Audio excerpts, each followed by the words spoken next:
allons-y avec Laurent, qui vient de... Oui, on va y aller. Simplement, oui, je vais commencer par le plus simple, me présenter. Et pourquoi je suis là? Donc moi je suis Laurent Pinatel, je suis porte-parole de la Confédération Paysanne Nationale depuis 2013 et jusqu'en avril 2019, mai 2019, puisque ce sera le terme de mon mandat, puisqu'on a une démocratie assez active à la Confédération Paysanne qui fait qu'on estime que si on veut qu'il y ait des gens qui émergent, il faut qu'il y ait des gens qui partent, et pour qu'il y ait des gens qui partent, il faut qu'il y ait des mandats qui soient limités dans le temps. Donc nous, on a le droit de faire 4 mandats de 2 ans. J'aurai épuisé l'ensemble de mes mandats donc en mai 2019, donc je suis dans la dernière ligne droite. De mon mandat syndical, mais comme je ne suis pas que syndicaliste et que je suis surtout paysan, ça me permettra aussi de revenir voir mes vaches. Moi, je suis paysan à côté de Saint-Étienne, dans un village, c'est peut-être une ville de 6000 habitants qui s'appelle Saint-Genélaire, de laquelle j'ai été conseiller municipal de 2001 à 2010, adjoint de 2001 à 2008. Une commune en périurbain, en fait, complètement à côté de la ville, avec des problématiques du coup agricoles assez différentes de celles d'ici. Je suis sur une ferme sur laquelle on travaille avec ma sœur et avec aussi Philippe, Raphaël, Eva et Marion qui sont nos salariés, à temps plein ou à temps partiel, où on a en fait ça fait 5 temps plein en fait, où en fait on a 45 vaches laitières et où on a 15 vaches à viande. Ce qui veut dire qu'il y a aussi, parce qu'on n'est pas plus intelligent que les autres, d'autres alternatives que d'empiler des vaches les unes sur les autres pour pouvoir vivre correctement de son métier. Donc nous on a 125 hectares en agriculture biologique, on fait essentiellement sur ces hectares-là de l'herbe et aussi un peu de céréales parce qu'on a besoin de paille pour faire du fumier et puis parce qu'on a besoin de céréales pour faire manger aussi en complément d'alimentation à nos vaches laitières et à nos vaches allaitantes aussi. On est engagé depuis 2 ans dans une démarche d'amélioration de notre élevage de vaches allaitantes où avant on engraissait du taurillon de façon assez basique, c'est-à-dire 4 mois avec des céréales et du foin. Et où depuis quelques mois, on a mis en place de l'engraissement de nos génisses à l'herbe, et depuis cette année, on fait aussi des bœufs, en essayant de travailler en vente directe, puisqu'on a 100% de nos produits viande qui sont commercialisés en vente directe, et où on a aussi actuellement une démarche de se dire est-ce qu'il ne vaudrait pas mieux travailler avec des bouchers locaux et limiter la vente directe, parce que ça a été dit avant quand même. Il y a une problématique sur laquelle on ne peut pas complètement faire l'impasse, qui est la consommation de viande bovine. Et même si nous, sur notre ferme, on est producteur de viande bovine, et par le troupeau viande et par le troupeau lait, on est bien conscient que oui, effectivement, on consomme aujourd'hui trop de viande. Et c'est pas un scandale pour un syndicat paysan comme la Confédération Paysanne de reconnaître ça, qu'on consomme trop de viande, que du coup on produit trop de viande, et qu'il faut aussi monter en gamme, produire de la viande de meilleure qualité, et que les gens mangent moins souvent de la viande, mais de la viande de meilleure qualité, de la viande qui nourrit mieux, et de la viande qui respecte aussi ses producteurs, de la viande qui respecte l'environnement, et puis surtout des méthodes de production qui respectent les animaux, puisque nous on revendique, notamment ma sœur, qui a un rapport très très particulier avec les animaux. On revendique, ça peut paraître 2 termes qu'on accole et qui ne sont pas complètement cohérents, on revendique une mort digne de nos animaux, c'est-à-dire qu'on essaye de faire au mieux notre travail de lien entre l'homme et l'animal, et on estime que jusqu'au bout, on doit le respect à l'animal, y compris, nous sur la ferme par exemple, moi j'ai pas le droit de charger un animal pour qu'il parte à l'abattoir, c'est ma sœur qui est en charge de l'élevage et elle prend ça comme une mission ultime d'accompagner jusqu'au bout ces animaux parce qu'elle a énormément de respect pour eux et on sait que par contre, du moment qu'on élève un animal, à un moment ou à un autre, il va falloir qu'il finisse à l'abattoir. Donc voilà, sur le troupeau viande, une transformation pour partir encore vers un peu plus de montée en gamme et aussi un troupeau lait où on a 4 races de vaches laitières, de la Primolstein de moins en moins, de la Brune des Alpes de plus en plus, de la Montbéliarde et un peu d'abondance, même si l'abondance a du mal à s'adapter à notre troupeau, et où on fait 200 000 litres de lait en filière longue, c'est-à-dire qu'on travaille avec le groupe Sodial, qui est un gros groupe industriel, qui a un peu d'actualité du moment, je ne sais pas si vous avez vu, avec l'usine de Carhaix qui est en train de boire un bouillon, le lait chinois, Sodial, sur lesquels on se posait beaucoup de questions. Moi, mon père, il est rentré chez Sodial en 59, donc il y a quand même un historique sur la ferme, une filiation, et on est resté fidèle à Sodial malgré toutes les dérives de la coopération, malgré tout ce qu'ils pouvaient faire comme truc. Et puis un jour, ils sont venus nous envoyer un contrôleur biologique pour nous dire, voilà, votre lait, en fait, il va être vendu non plus sur le marché national. Il y a une usine, Sinutra, qui se monte à Saint-Étienne. Sinutra, c'est un groupe chinois, et votre lait, il va partir en bouteille pour nourrir les enfants chinois. Donc ce jour-là, on a décidé de quitter le groupe Sodial, ça sera effectif au 1er janvier, on a eu l'accord la semaine dernière, donc on rejoint le GIE Biolay, qui a une vision un peu différente de l'agriculture biologique, parce qu'on estime que la cohérence est quand même quelque chose d'important sur notre ferme, et c'est là où je voulais en venir de façon globale, c'est qu'il faut être cohérent dans ce qu'on fait. Et que, pour finir le panorama de cette ferme, on a aussi créé de l'emploi grâce à la vente directe, et aujourd'hui on transforme 60 000 litres par an, c'est à peu près 7 à 8 000 yaourts par semaine, puisqu'on fait des yaourts, qui sont commercialisés donc, par deux de nos salariés qui sont en gestion de cet atelier-là, sur un rayon de 10 km, donc plutôt sur une agriculture et une consommation locale. Alors bon, il faut quand même reconnaître que dans le rayon de 10 km, il y a presque 400 000 habitants, donc ça aide quand même un petit peu. Mais voilà, on a fait ce choix-là d'une agriculture plutôt relocalisée de proximité, sans pour autant vouloir faire uniquement de la vente directe. On fait beaucoup de travail avec des revendeurs, c'est-à-dire une majorité des petits commerces de la commune, parce que ça nous semble intéressant d'avoir le lien avec la commune. La moyenne surface locale, chez nous c'est Casino, sur des petites structures et sur des petits volumes et sur nos prix, en faisant soin de ne pas dépasser des certains volumes de chiffre d'affaires pour ne pas devenir dépendant d'un seul client ou de quelques clients. Et puis on travaille beaucoup, ça a été évoqué aussi tout à l'heure et j'y reviendrai, avec la restauration collective, puisque chez nous il y avait une démarche qui avait été initiée par Maurice Vincent, qui était maire de Saint-Étienne de 2007 à le dernier coup, je ne sais pas quand c'était là. Et quand il est arrivé, Maurice, en 2007, il avait dit chez nous, c'est 50% de bio tout de suite à la cantine et 100% avant la fin du mandat. Ils y sont arrivés, seulement il n'y avait pas de bio local. Donc on est allé chercher du bio à l'autre bout de la planète et ça pose aussi la question de est-ce que l'agriculture biologique c'est quelque chose d'intéressant en termes de le bio c'est bien ou est-ce que le bio local c'est mieux quoi. Et est-ce que le bio paysan c'est mieux? On y viendra aussi après. Donc voilà, on travaille beaucoup aussi, collectivité locale, et nous on est quand même beaucoup plus fiers avec ma frangine de mettre des yaourts à la cantine de la commune où il y a ses enfants et où les miens sont passés, plutôt que pour nourrir les enfants chinois, même s'il faut bien effectivement qu'ils mangent des yaourts, mais bon, c'est pas la même vision des choses. Donc ça c'est le panorama de la ferme, une ferme qui m'a quand même permis, notamment ma sœur, de me libérer pour mon mandat syndical.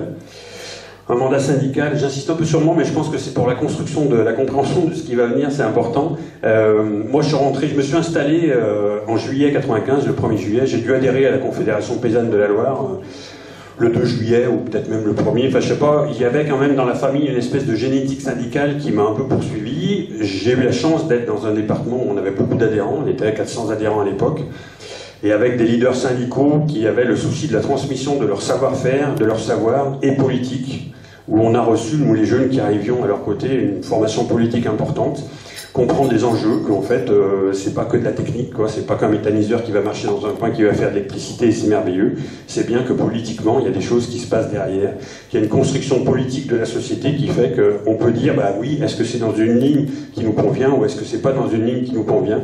Et ça nous semblait quand même important à l'équipe qui est arrivée donc en 96 à la Confédération Paysanne et puis qui en a eu la gestion grosso modo de 2005 à 2010, cette équipe-là où on a mis 10 ans quand même à prendre un peu nos marques.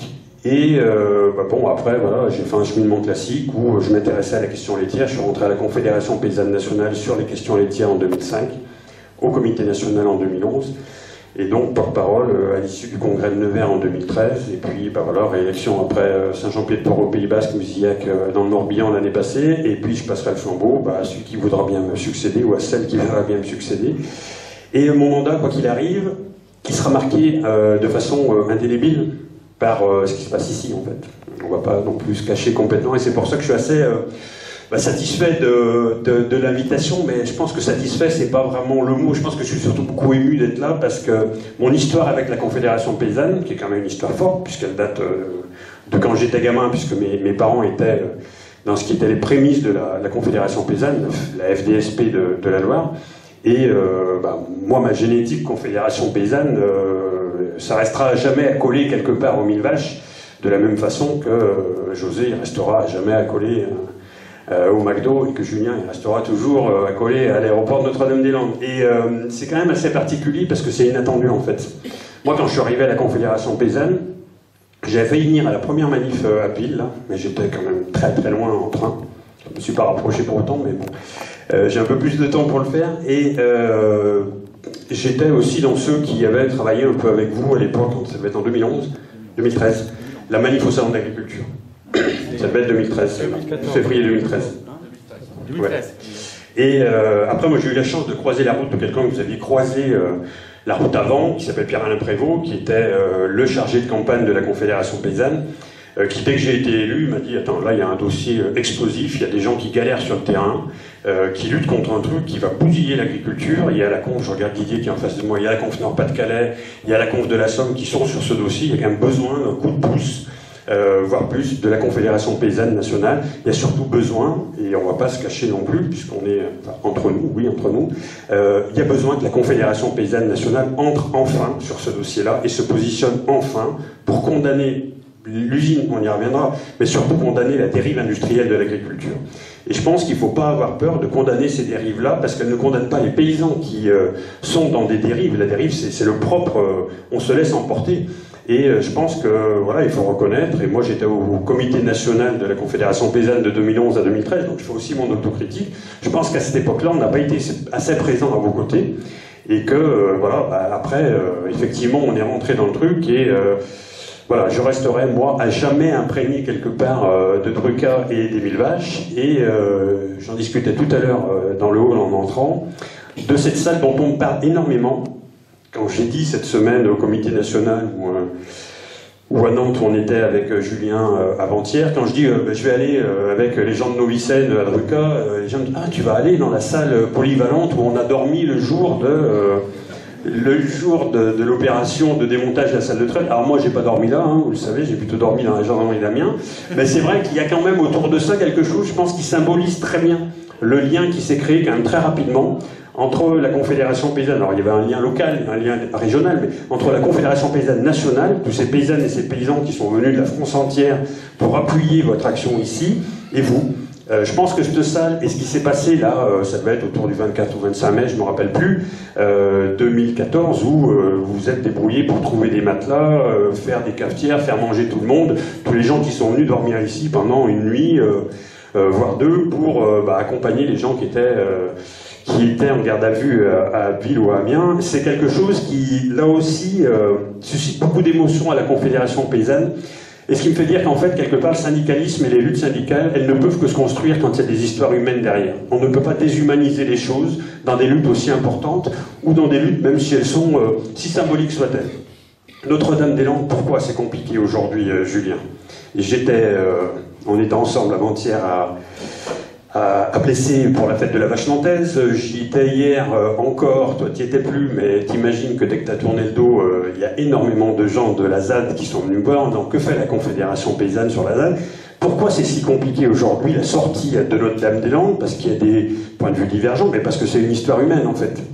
Et qu'on travaille avec des humains. Et ça, c'est important. C'est important parce que c'est la diversité de tous nos points de vue, la diversité de tous nos horizons. Enfin, toi, tu vois Notre-Dame-des-Landes depuis ton combat historique.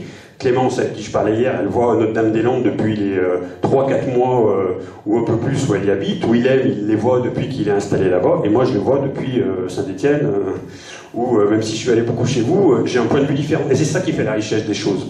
Et je pense que la Confédération paysanne nationale s'est enrichie en venant se nourrir de vos combats ici à Druca, et oui, on peut le dire, on vous a quand même aussi, je l'espère du moins, oui j'espère, enrichi de notre vision politique.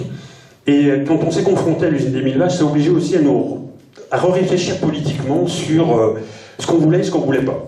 Donc on s'est positionné très rapidement, on est contre l'usine d'Émile Vache, mais pourquoi on est contre? Parce qu'être contre c'est super facile, enfin... Vraiment, dire ça c'est tout pourri, on rejette, mais on n'en est pas resté tous dans ce dossier-là sur on est contre l'usine d'Émile Vache. On a très rapidement dit pourquoi on était pour, on était contre, et très rapidement on a dit ce pourquoi on était pour. Et je pense que c'est ça, c'est à partir de comment on arrive à démonter une énormité, j'allais dire à quel point ils nous ont fait un cadeau syndical à la Confédération paysanne. Il faut voir comment on a réussi à recréer de la dynamique, nous, en interne à notre syndicat, où on était quand même un peu embêtés sur les bords à l'époque, en 2013, parce que on attendait une alternance politique, puisqu'on était Chirac, Sarkozy, sous des gens qui ont essayé de bousiller la Confédération paysanne en coupant les financements, en essayant de nous marginaliser, en ne nous recevant pas à l'Élysée, enfin un peu ce qu'on vit aujourd'hui sous Macron aussi, mais Hollande et Le Foll sont arrivés, il y avait quand même cette attente de la Confédération paysanne d'être entendue différemment, de pouvoir porter à travers leur gouvernement un projet politique différent, et en fait on n'y arrivait pas, mais on était dans cet entre-deux, et réellement, les 1000 vaches nous ont aidés à en sortir. Alors de sortir de façon extrêmement violente, hein. Les rapports avec Stéphane Le Foll, il y a un avant et un après 1000 vaches, mais ça nous a imposé de redevenir des syndicalistes d'action, et je pense que c'est ce qui manquait, sans critiquer du tout ni Régis ni Philippe qui m'ont précédé à la Confédération paysanne. Je pense que ça manquait en termes de visibilité et de motivation des militants, parce qu'on se structure autour de luttes. Vous êtes structurés, vous, autour de luttes. Et j'en parlais tout à l'heure à je sais pas qui, là, en arrivant, je me rappelle le départ en retraite de mes parents, où ils avaient accroché au mur un dessin de Samson, où c'est deux personnes qui discutent. Et il y en a une qui dit à l'autre, j'ai milité toute ma vie pour changer le monde, j'ai pas changé le monde, mais j'ai changé ma vie. Et je pense que c'est ça l'essence même de nos combats. Et c'est pour ça que je vous remercie beaucoup, mais vraiment beaucoup, de m'avoir offert la chance de vous découvrir tous, et puis d'être tombé sur le dossier. Ça, c'est la première chose. Après, sur le dossier en lui-même, oui, enfin, tu l'as dit, Francis, il y a des recours, il y a plein de choses. On peut repréciser point par point là où on est, mais de façon beaucoup plus forte. Il faut quand même dire qu'on est tombé sur quelqu'un qui avait des ramifications, sans jeu de mots, de partout, qui avait gangréné par des mauvaises manières le pouvoir politique local, et qu'on a buté là-dessus. Et que si Ramry n'avait pas eu des appuis politiques forts, on aurait fait tomber l'usine bien avant. Que si Ramry n'avait pas des appuis politiques forts, on ne se serait pas retrouvés, nous, militants de la Confédération paysanne, criminalisés comme on l'a été. On n'a pas été criminalisés parce qu'on avait démonté une salle de traite, on a été collés en cellule parce qu'on touchait quelque chose de beaucoup plus ténu, qui était le lien très très fort entre Michel Ramry et le Parti Socialiste. Enfin, au bout d'un moment, il faut aussi le dire, et c'est pour ça qu'on a voulu nous faire taire, et c'est pour ça que cette usine, elle est encore là. Parce qu'il y a eu des appuis politiques. S'il y a des appuis politiques qui ont permis ce genre d'énormité, la première chose, c'est que ça veut dire que c'est pas sur le projet en lui-même qu'on l'a soutenu. C'est parce que c'était le copain d'eux. Donc ça veut dire que le projet, il n'est pas légitime, au-delà de la légalité. Hein. Ça veut dire que ce projet, il n'est pas légitime, et qu'on avait légitimité, par contre, nous, à agir contre.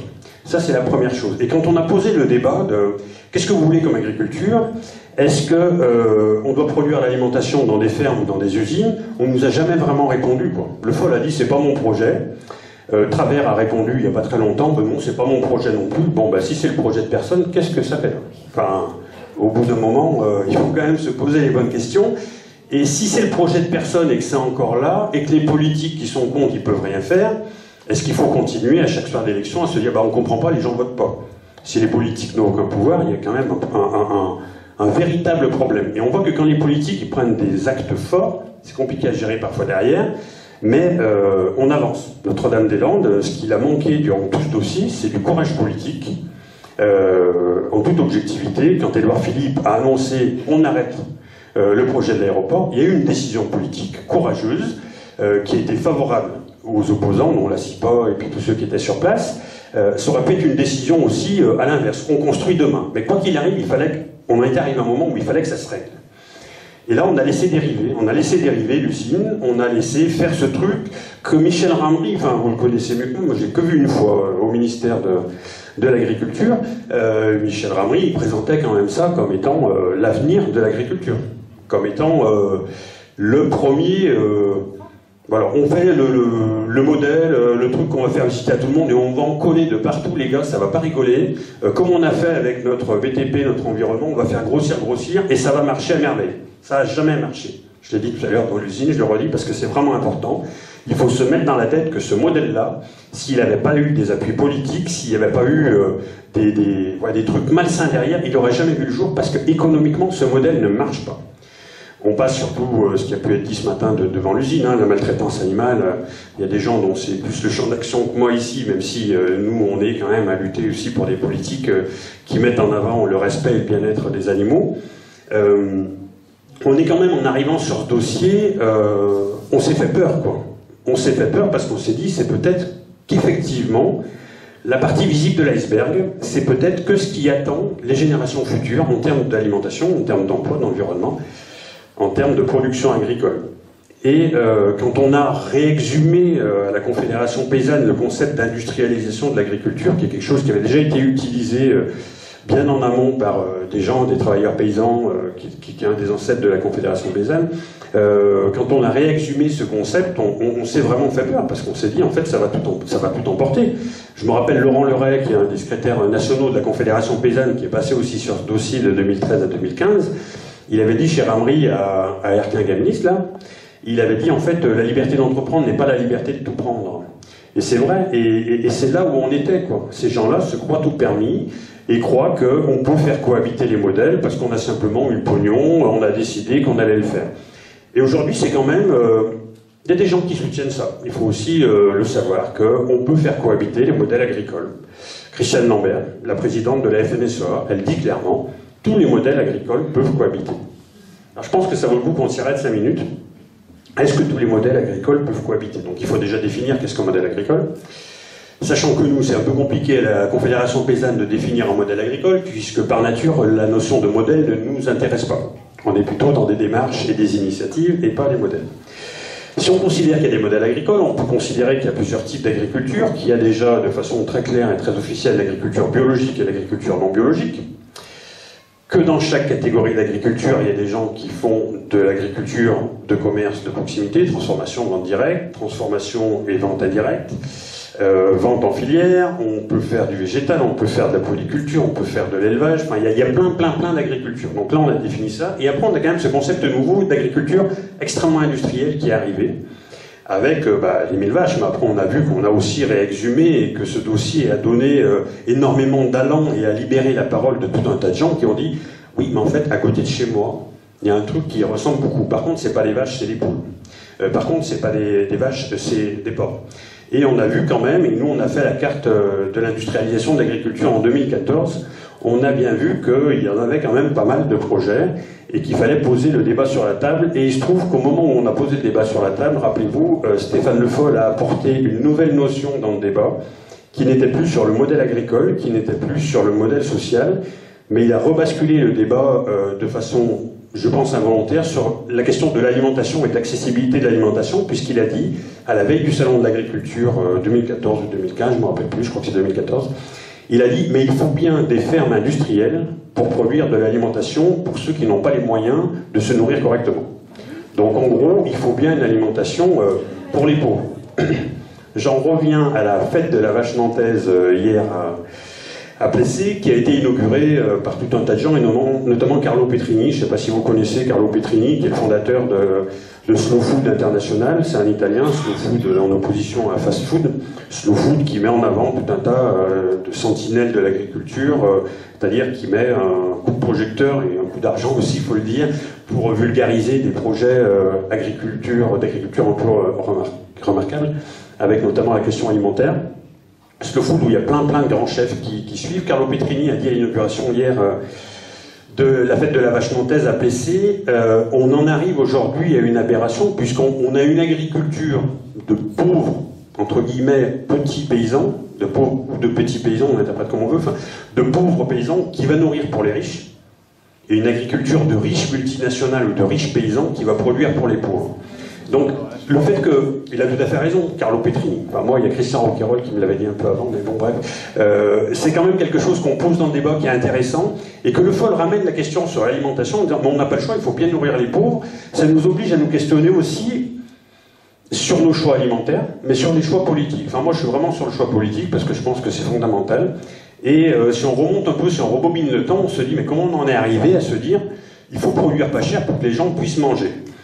Eh bien, ça veut dire qu'on a décidé à un moment donné qu'on n'allait pas donner le salaire normal aux gens pour qu'ils puissent s'acheter tout ce qu'ils voulaient. Parce qu'autrement, on ne serait pas en train de produire de la merde en sachant que c'est de la merde simplement pour que les gens puissent manger. Donc il y a cette question, pourquoi on a limité à ce point les salaires des gens? Ou pourquoi la force publique n'a pas incité à ce que les gens puissent avoir plus d'argent? Ou pourquoi les politiques publiques n'ont pas incité à ce que l'agriculture de qualité soit au même prix que l'agriculture de type industriel? Donc il y a cette question qu'il faut qu'on se pose. Et si on regarde l'augmentation du budget des ménages, Christiane Lambert, elle est extrêmement là-dessus, si vous l'écoutez, la présidente de la FNSEA. Elle dit souvent, avant on consommait, il y avait 30% de notre budget qui était consacré à l'alimentation. Aujourd'hui, on est à 10%. ce qui n'est pas tout à fait vrai, on est plutôt à 16 si on considère la restauration hors domicile, et il y a de plus en plus de gens qui mangent régulièrement hors de leur domicile. Mais bon, bref, si c'est 15 ou 16% ou c'est 10%, c'est quand même diminué à minima de moitié. Et elle dit, si les gens n'achetaient pas des smartphones et des écrans plats, on n'en serait pas là et les paysans vivraient correctement. Si on se pose, et nous on s'est posé à la Confédération paysanne pendant 1 an pour réfléchir sur la question de l'alimentation, on s'aperçoit en fait que ce qui explose dans le budget des ménages sur cette même période, c'est pas les smartphones en fait, c'est pas les écrans plats, c'est le logement.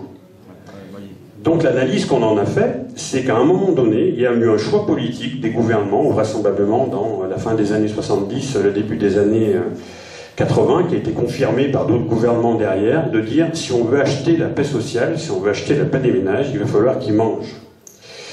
Et si on veut qu'ils mangent, il va falloir que les paysans, ils produisent pas cher.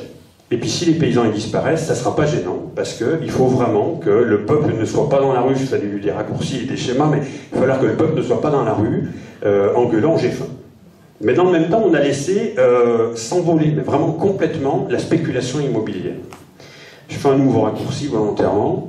La spéculation immobilière, quelque part, on a donné les moyens aux gens qui ont du capital de s'enrichir et de le faire fructifier. Et en contrepartie, on a donné aux multinationales la possibilité, le droit, voire même le devoir, de pressuriser les paysans et les paysannes pour qu'ils puissent produire pas cher. Pour produire pas cher, il a fallu aller dans la guerre technologique. Pas la technologie, tout à l'heure, beaucoup du micro. Il a fallu aller dans la guerre technologique. La guerre technologique, c'est comment on arrive dans une agriculture de compétition, dans une agriculture où on est en prise avec des marchés de plus en plus mondialisés, comment on arrive à faire baisser ses coûts de production. Alors, en produisant plus à l'hectare, en produisant plus par vache.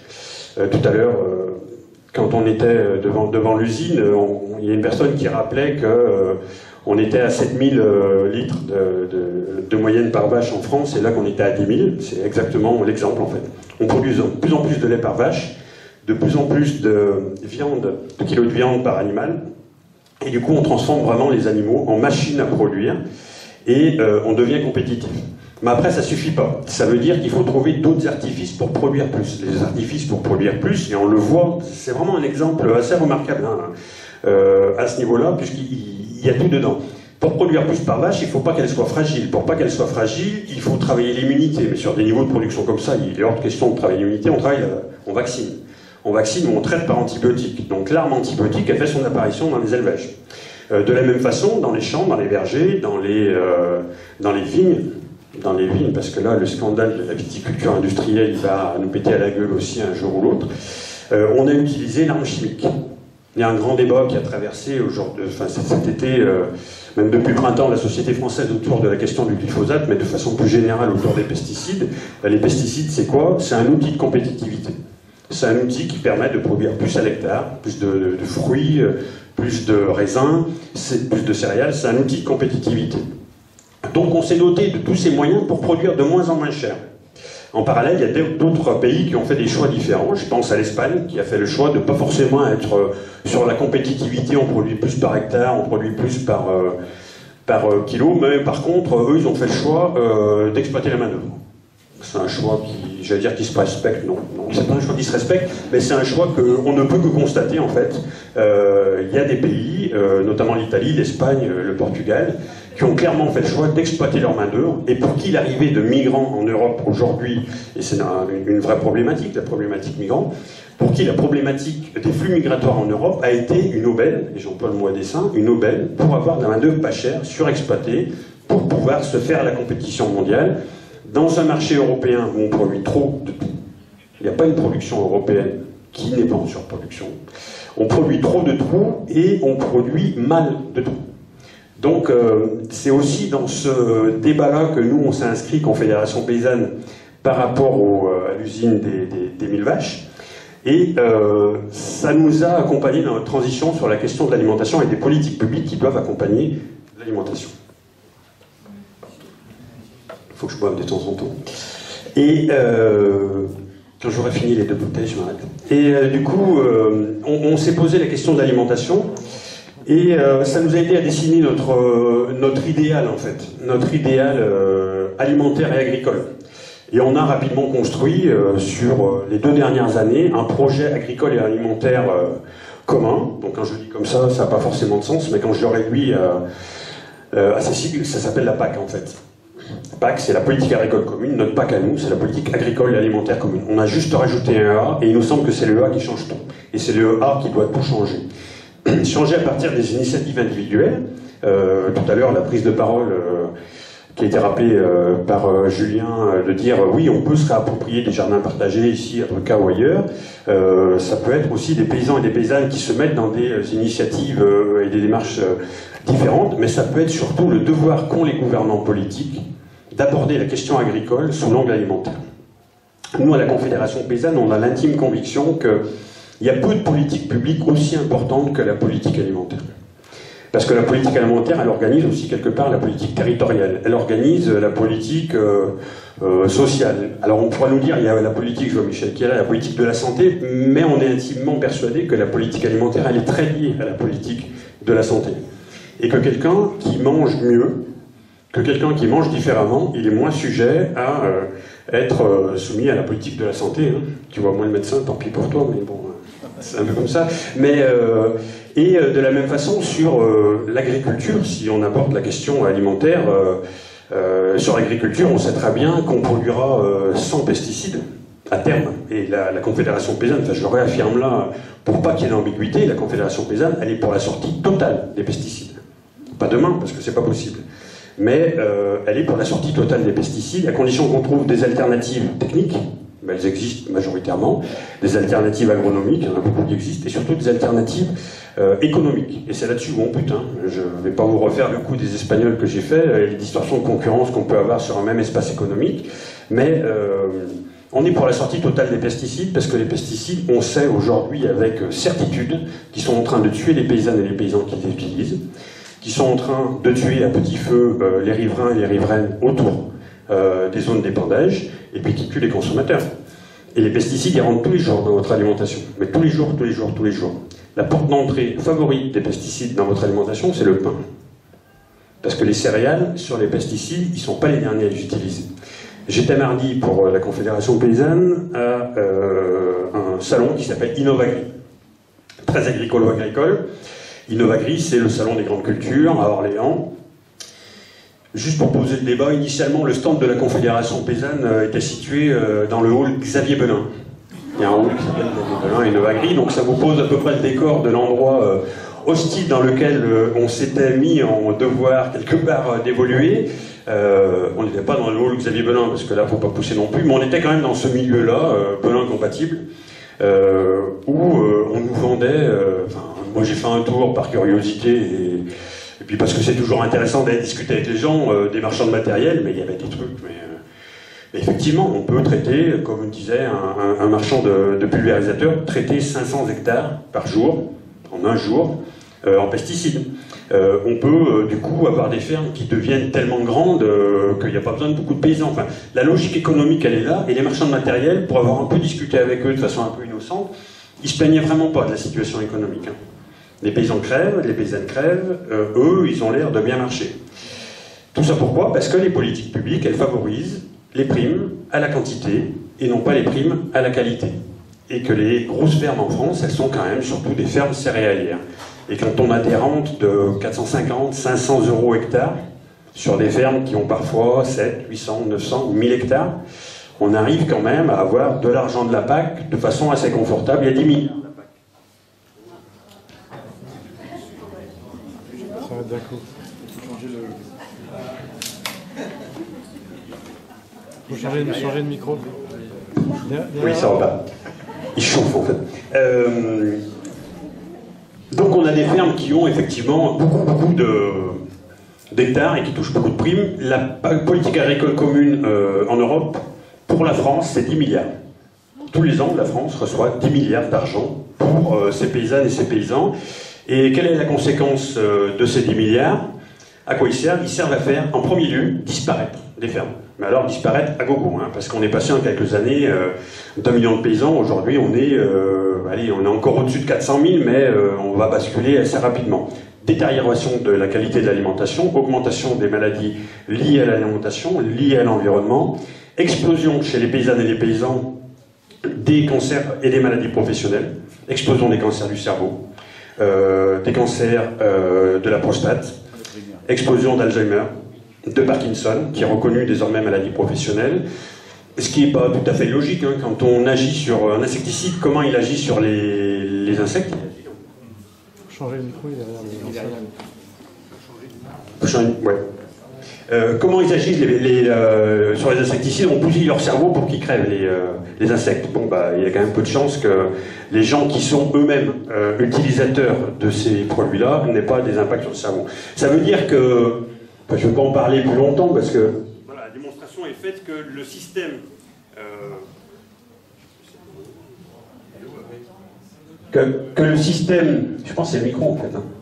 Ouais, Que le système dans lequel on est, en fait, au niveau agricole, il est délirant. La démonstration, elle en est faite. Ils ont eu l'idée de le faire juste à côté d'ici, de tout réunir dans un même lieu, toutes les aberrations qu'on pouvait avoir. Et je rajoutais quand même la dernière aberration, puisque j'en ai pas parlé jusqu'à maintenant, qui est l'aberration de concentration du foncier. On parlait de 1000 hectares tout à l'heure en propriété pour la ferme Ramerie. On est bien au-delà avec les surfaces nécessaires à l'épandage. Et nous, la Confédération Paysanne, on a fait notre entrée syndicale il y a 15 jours, 3 semaines, dans l'Indre, sur des terres qui appartiennent à un investisseur, un financier. Alors il se trouve que c'est un financier chinois, mais ça pourrait être un financier français, qui a acheté 1600 hectares et qui les a soustraits à l'agriculture pour faire du blé, pour ouvrir 3000 boulangeries en Chine, parce que c'est l'excellence française. On peut recouper, avec ce qu'on disait tout à l'heure sur Sodial, Sinutra, le lait en poudre qui part en Chine. On est dans des délires d'accaparement des moyens de production dans les mains de quelques-uns. Là, c'est 1600 hectares dans l'Indre. On avait aussi manifesté la Confédération Paysanne au mois de juin sur une ferme beaucoup plus modeste, puisqu'on était sur 40 hectares de vignes. Le Var, c'est quand même des régions où le foncier est très très compliqué d'accès pour les paysannes et les paysans. Il y a plein de gens qui manquent de terre parce qu'il y a une pression immobilière très forte. C'est quelques 50 hectares de vignes. Ils étaient propriétés de Vincent Bolloré. Moi, je suis pas sûr que Vincent Bolloré il ait besoin de faire du vin pour gagner correctement sa vie. Par contre, ce dont on est sûr à la Confédération Paysanne, c'est qu'il y a plein de paysannes et de paysans qui auraient pu s'installer sur ces terres-là. Pour une partie pour faire du maraîchage, on les a vus les terrains, donc il y a des terres sur lesquelles on peut effectivement faire du maraîchage, mais aussi faire du vin simplement, comme Bolloré en fait, mais en vivre et non pas spéculer dessus. Donc il y a un vrai problème d'accaparement de la chose alimentaire et de la chose agricole dans les mains de quelques-uns, et qui on retrouve derrière, pour soutenir massivement cette agriculture, et ben c'est les grandes multinationales. On a beaucoup parlé de Monsanto cet été avec l'interdiction du glyphosate.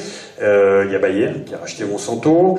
Il y a aussi le français, le numéro 1 de la semence, il est français, hein, c'est quand même Limagrin.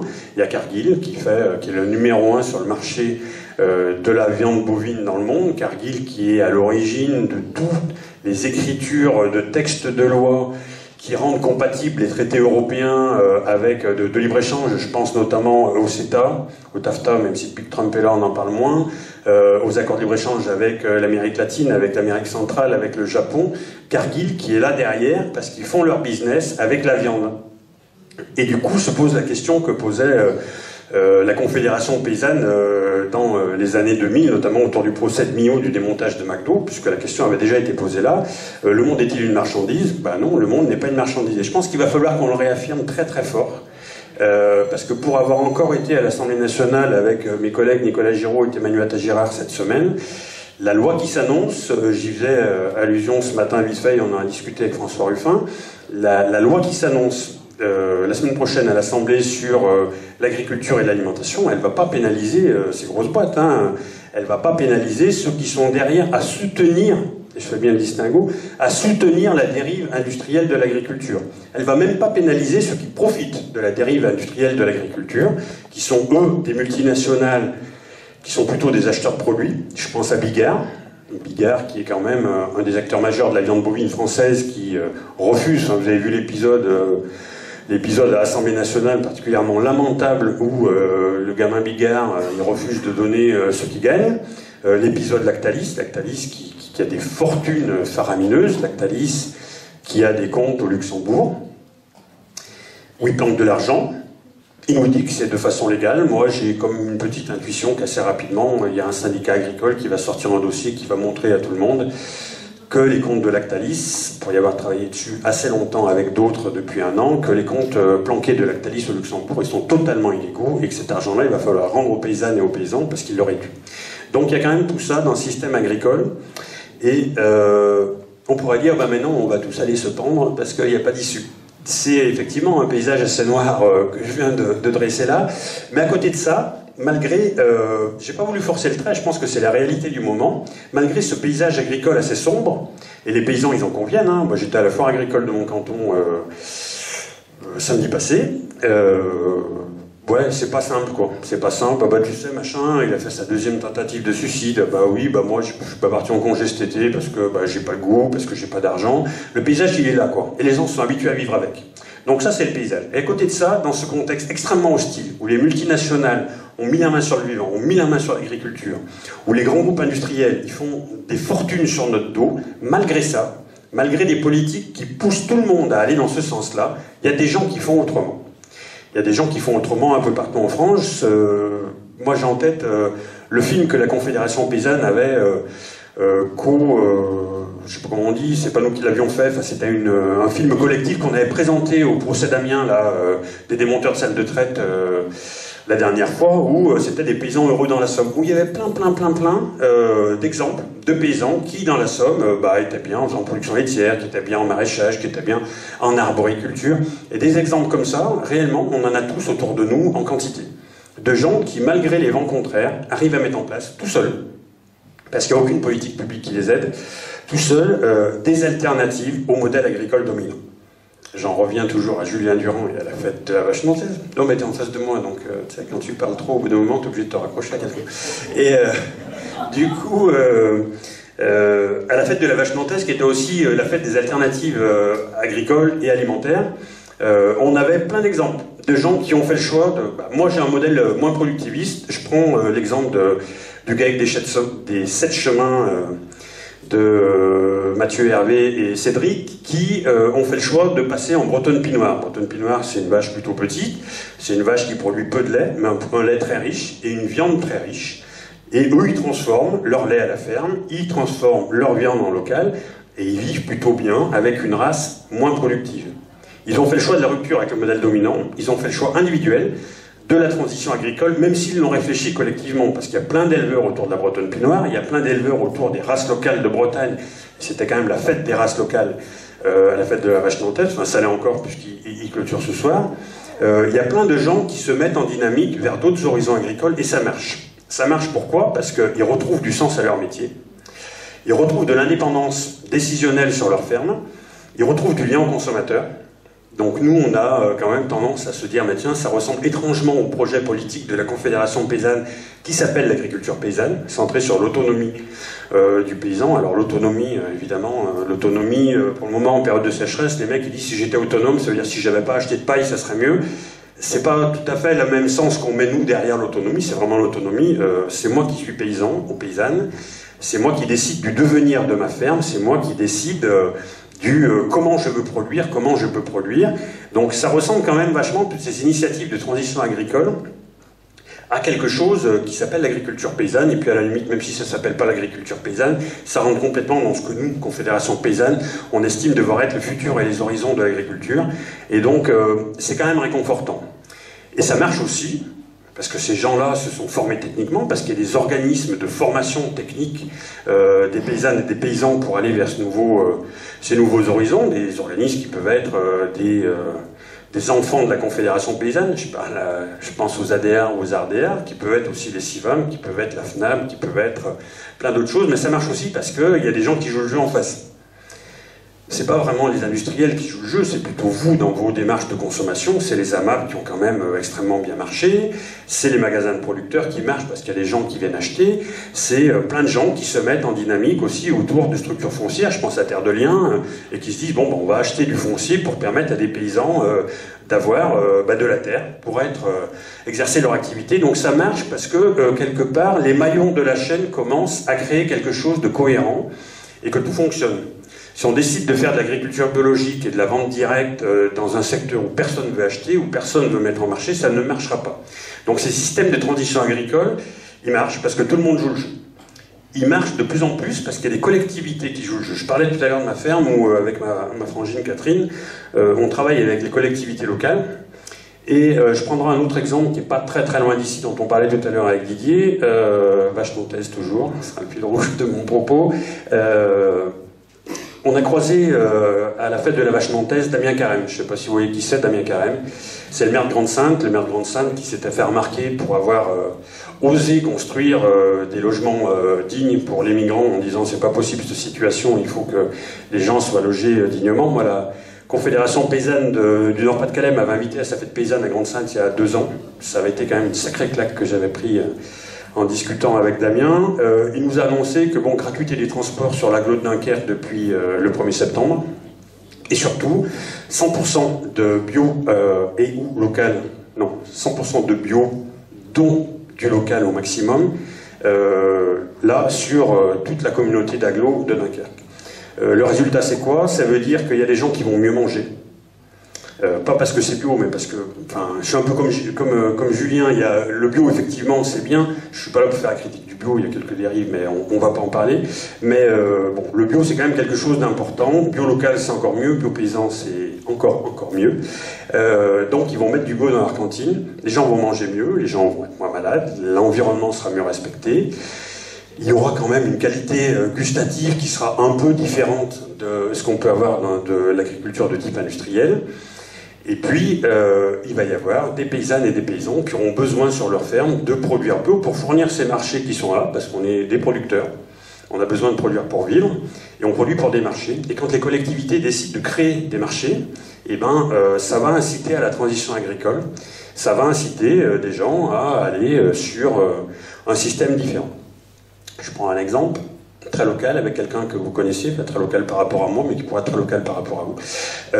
Quand je suis arrivé en 2013 sur le dossier des 1000 vaches, je ne suis pas arrivé tout à fait tout seul. Il y avait la Confédération paysanne, bien évidemment, mais celui que vous avez le plus vu à mes côtés, il s'appelait Pierre-Alain Prévost, qui était encore au tribunal à Amiens il n'y a pas très longtemps. Pierre-Alain, il a beaucoup bougé depuis qu'il a quitté la Confédération paysanne, et puis il a fini par poser ses valises à Saint-Étienne, donc à 10 km de chez moi, où il est en train de réfléchir avec d'autres à la mise en place d'une structure collective de commercialisation de produits agricoles.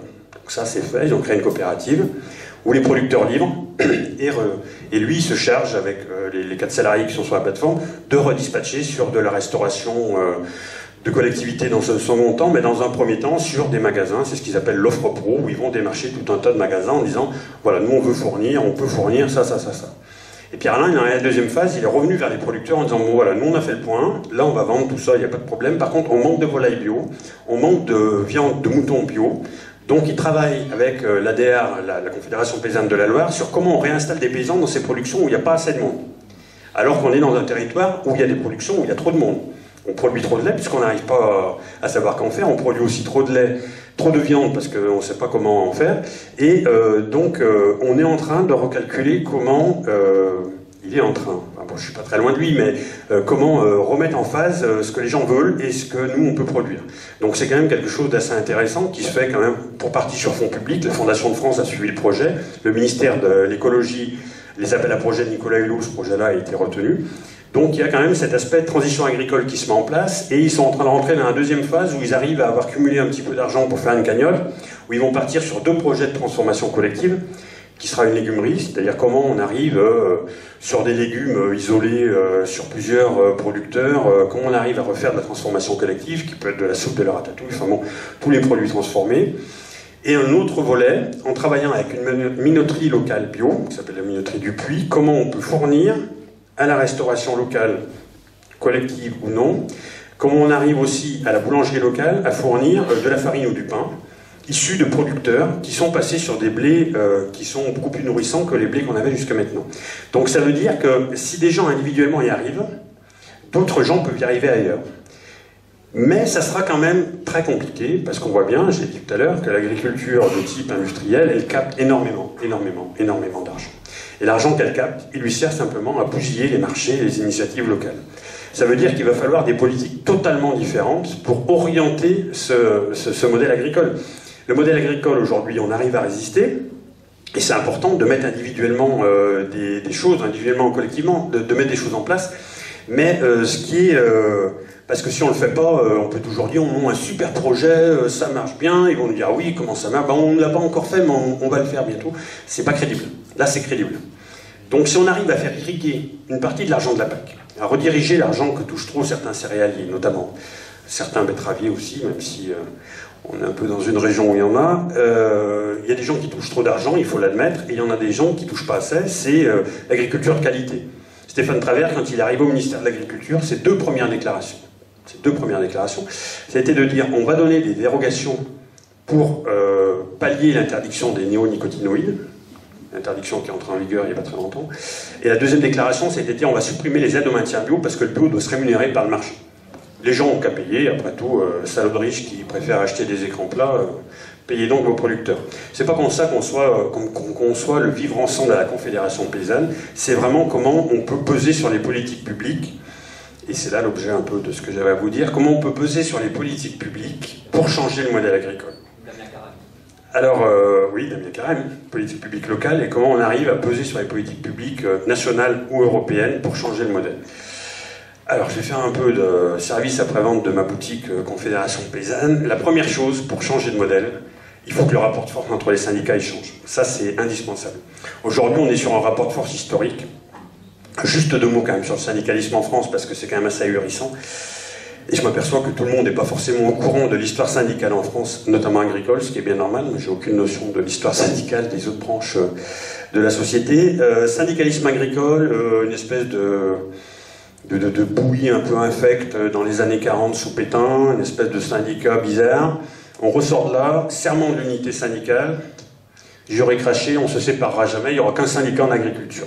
Ça a duré jusqu'en 1981, l'arrivée de François Mitterrand au pouvoir. Il y avait interdiction d'avoir deux syndicats en agriculture.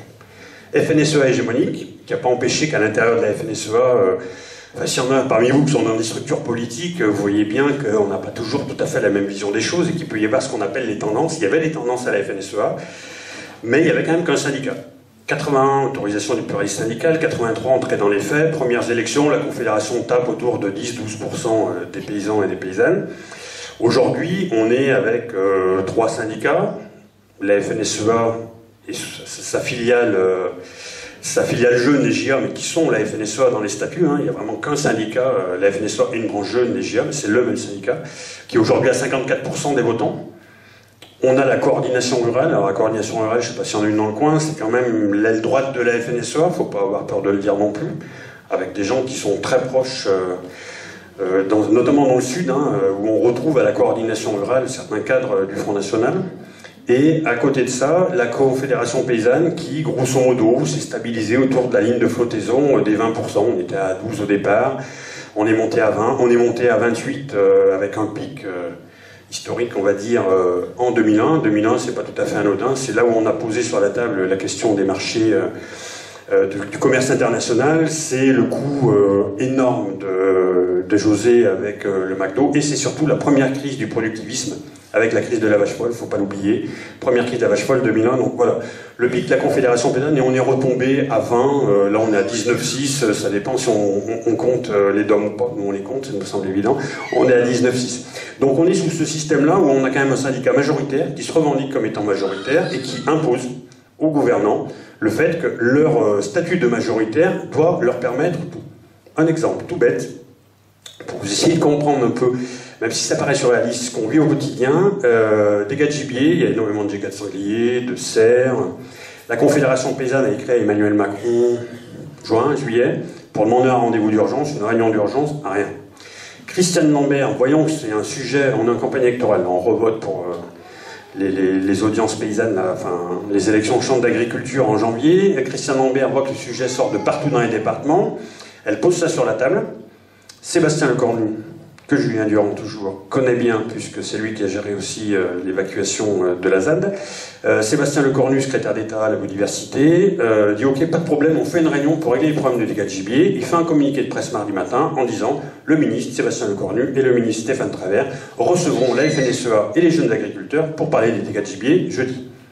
Voilà, c'est ça le syndicalisme majoritaire, c'est le mépris des opinions différentes. Et il a fallu qu'on bataille toute la journée de mardi avec le cabinet d'Emmanuel Macron pour aller à la réunion. C'est pas pour imposer nos vues, hein, c'est pour aller à La Réunion. C'est aussi ça le quotidien de la Confédération paysanne.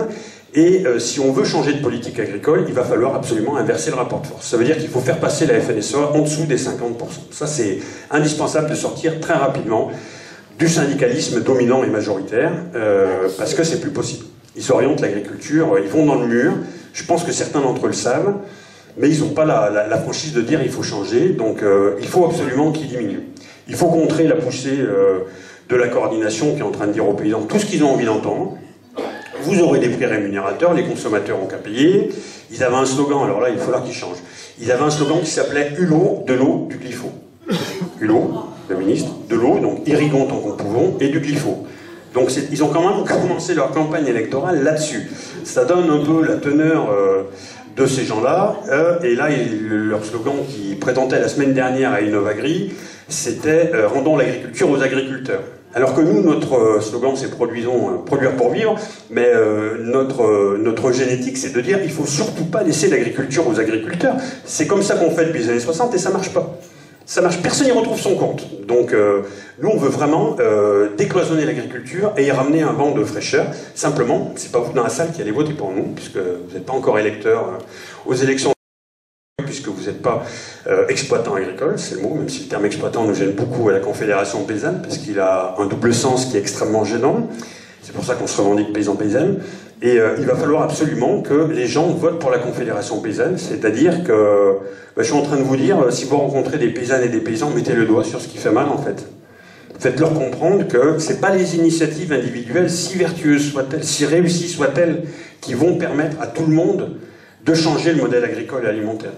C'est vraiment le rapport de force qui va se créer au niveau européen, dans les ministères, et le rapport de force, il se créera autour de la Confédération paysanne. C'est pas parce qu'on est meilleur, c'est parce que simplement l'aspiration majeure des gens et majoritaire des gens, c'est un projet qui ressemble beaucoup à celui de la Confédération paysanne. S'il n'y avait pas eu la Confédération paysanne, on boufferait tous des OGM sans se poser la question. S'il n'y avait pas eu la Confédération paysanne, on serait tous en train de manger du bœuf aux hormones, d'avoir l'hormone laitière sans se poser la question. Le cas du glypho, nous, ça fait des années qu'on parle des pesticides. On a posé le débat, il vit. Si c'est interdit, ça sera peut-être à cause de la Confédération paysanne, pas que, mais on fait vivre les débats. Le débat de l'industrialisation de l'agriculture, c'est quand même la Confédération paysanne qui l'a fait vivre. Et quand, après les premières... Je chauffe là. Ça chauffe.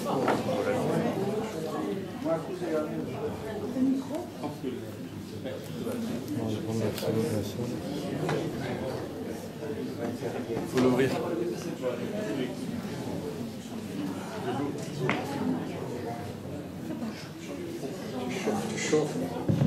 C'est ça, c'est le micro qui chauffe.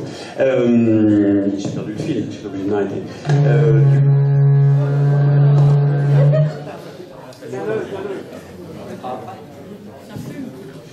Je sais plus du tout où j'en étais en fait.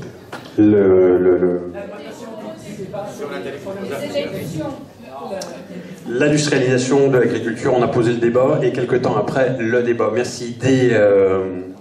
Les premières actions 1000 vaches, on se pointe au salon, nous, la Confédération paysanne, la première chose qui nous a été reprochée, à moi et à d'autres, ça a été de dire, vous jetez l'opprobre sur l'agriculture. Et c'est ce que les gens sont en train de dire aux paysans. Hein. Ils sont en train de dire, chaque fois qu'ils vont faire le cirque, c'est comme ça qu'ils disent, chaque fois qu'ils vont faire le cirque aux 1000 vaches, ils incitent les gens à moins boire de lait, et puis, même s'ils sont présents dans la salle, je le dis aussi, et ils font le lit des végans et des gens de L214. Et on va abolir l'élevage à cause de vous.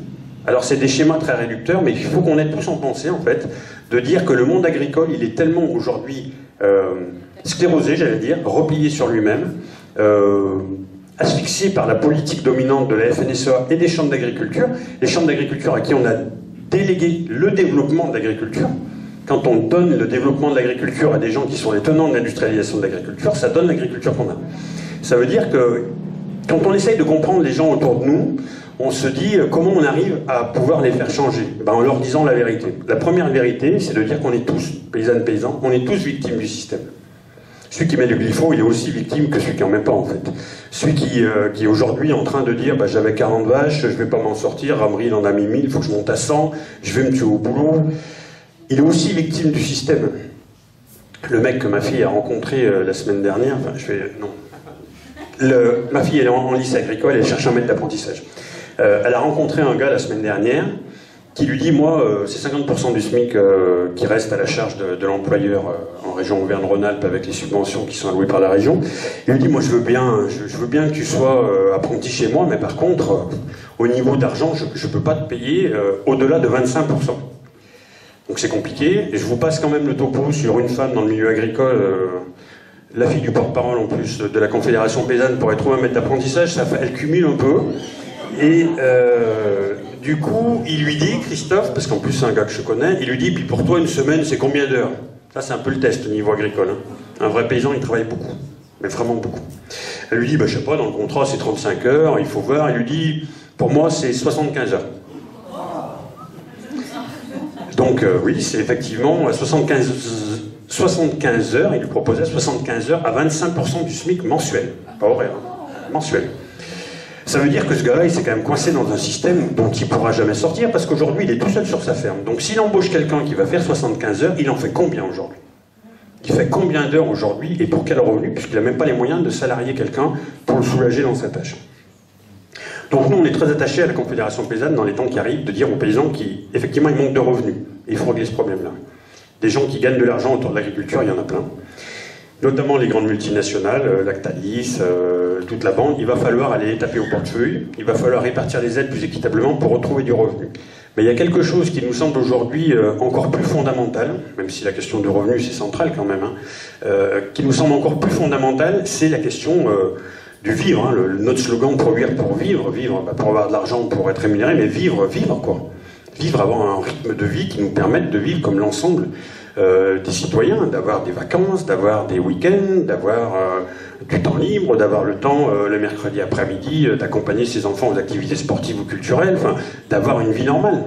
Et ça, c'est quand même un truc sur lequel on bute, parce que le milieu agricole, il se construit et il s'auto-construit sur le fait que nous, on est des vrais travailleurs, et les gamins, moi je le vois bien, ma fille, elle a passé le bac, elle a des collègues d'école qui passent à la maison, eux, nous, on est des travailleurs. On n'est pas des bras en l'air, on n'a pas nos dimanches, on va pas se promener, on va pas à Druka écouter des trucs dans les salles. Nous, on travaille, on arrache nos betteraves, on ensile nos maïs, on traîne nos vaches. Il y a quand même ça, hein.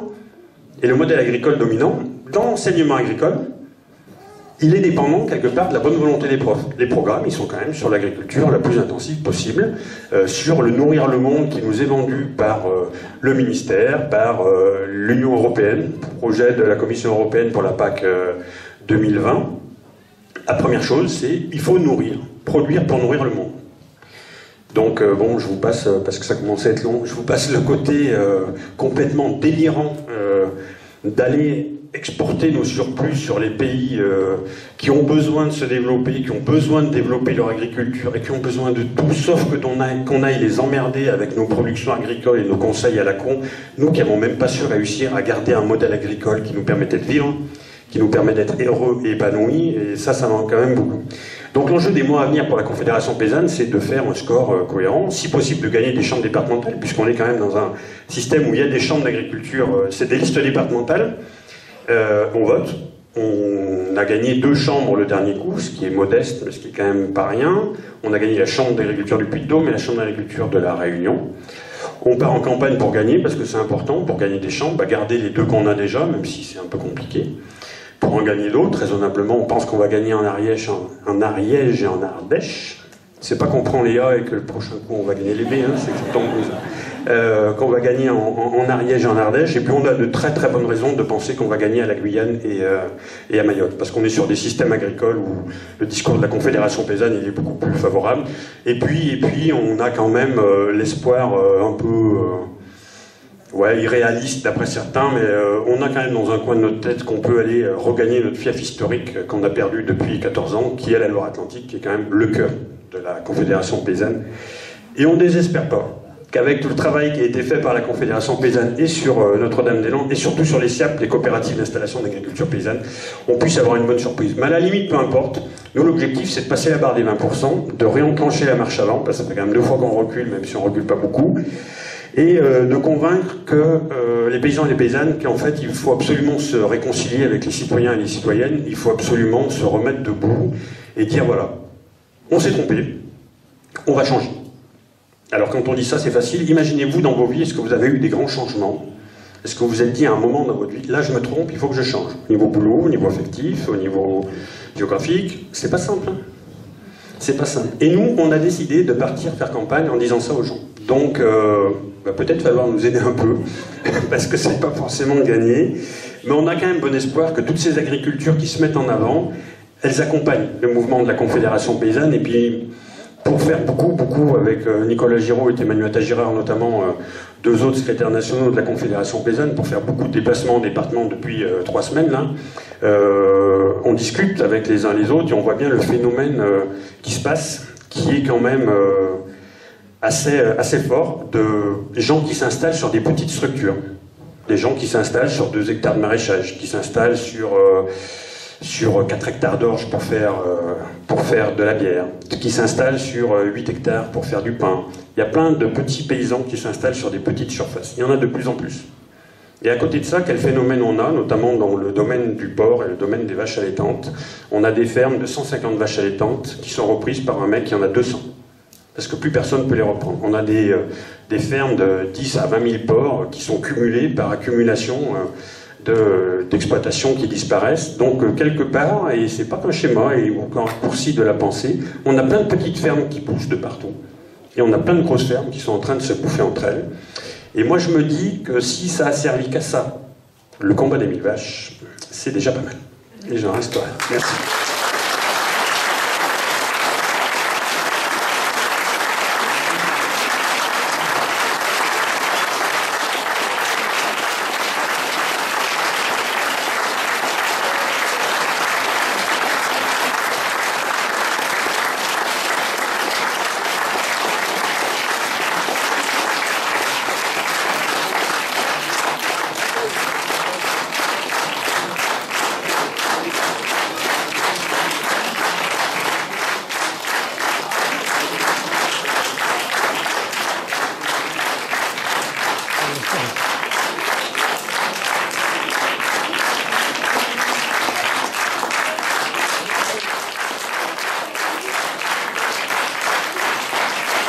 C'est intéressant, ça. Alors ça, c'est intéressant. Donc, plusieurs collèges dans les champs d'agriculture, je ne suis pas rentré dans le détail. Le collège qui nous semble important, c'est le collège des exploitants et exploitantes agricoles. 18 candidats de suppléants, donc des listes de 21. La Confédération paysanne espère avoir une liste dans chaque département, ce qui était le cas le dernier coup et ce qui devrait raisonnablement être le cas cette fois-là. Une fois que les listes sont faites, il va falloir aller effectivement faire des événements, avoir des stratégies de communication, de discussion avec les gens. Je parlais tout à l'heure d'Innovagri, effectivement, on était en milieu complètement hostile, mais on a fait le choix de faire cette campagne-là, d'aller voir les paysans là où ils étaient. Il y a des gens de la FNSEA qui sont arrêtés sur le stand de la Confa Innovagri pour dire oui, en fait votre position c'est quoi, on n'a pas compris. Donc ça veut dire qu'il y a un besoin de parler aux gens qui ne sont pas adhérents chez nous. Ça c'est clair. Est-ce que c'est par du porte-à-porte? Est-ce que c'est par des conférences de presse? Je ne sais pas. Ce qui est sûr, c'est que la campagne, elle va être départementale. Et que nous, la Confédération paysanne nationale, on est en appui. Je suis responsable de la...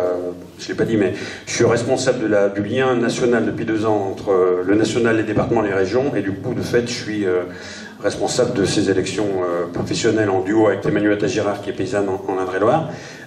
Donc, on a une structure nationale en appui des structures départementales. Donc, par rapport à la question que tu poses, je pense que, je ne sais pas s'il y a des gens, enfin, je sais qu'il y a des gens de la Confédération paysanne de la Somme ici, je pense que c'est vers eux qu'il faut se tourner.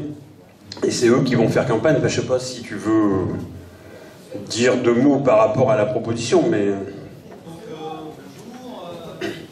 la Confédération paysanne de la Somme va présenter une liste aux prochaines élections de la Chambre. Bonjour, je me présente, Olivier Desmarais, donc je suis adhérent à la Confédération paysanne de la Somme. Donc on va présenter une liste aux prochaines élections Chambre d'agriculture. Donc on a un stand ici, aujourd'hui. Évidemment, on a besoin d'aide, éventuellement pour nous aider pendant la campagne. Peut-être pour du tractage, coller des affiches, organiser aussi des petites conférences, enfin des réunions de proximité. Donc si vous êtes intéressés, je vous propose après la conférence là, de Laurent, c'est de passer sur le stand et puis de nous laisser vos coordonnées. Voilà, merci.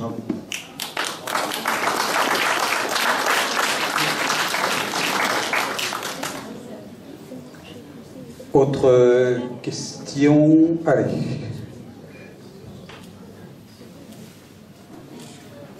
Bonjour. Je voulais savoir combien de temps peut demander le fait de passer d'une agriculture conventionnelle à une agriculture biologique. Par exemple, si on peut prendre un terrain, si on a un terrain qui a été cultivé avec des produits, etc., et si on souhaite le faire en biologique, combien de temps ça peut demander? Je sais bien que ce n'est pas une réponse très facile.